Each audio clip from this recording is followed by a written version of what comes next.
Nabundol ng umarurot na kotse ang isang e-bike sa Santa Ana, Maynila. Ang nakabanggang driver hinihinalang lasing. Nasa frontline na balitang yan si Nina Ongpauco. Kita ang pagdaan ng e-bike at motorsiklong ito sa kabaan ng F. Manalo Street, punta Santa Ana, Maynila alas 5 ng umaga kanina.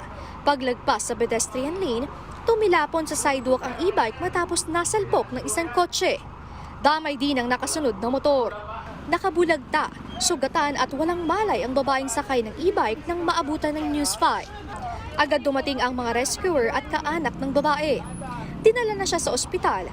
Nagtamo naman ng sugat sa braso ang nadamay na rider, habang ligtas ang angkas nito at ang nagmamaneho ng e-bike. Kwento ng rider, tinangka pa umanong umabante ng kotse matapos makabangga. May taong sumigaw na uy, may tao po, meron na bangga.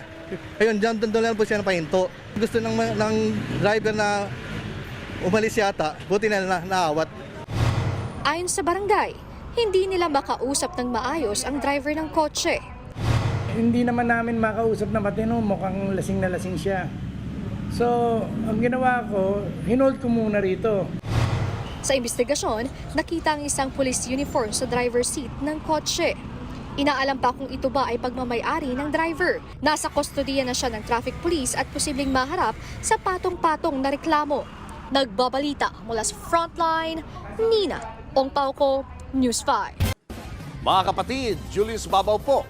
Para sa komprehensibo at makabuluhang balitaan at talakayan, mag-follow at mag-subscribe na sa social media pages ng News 5.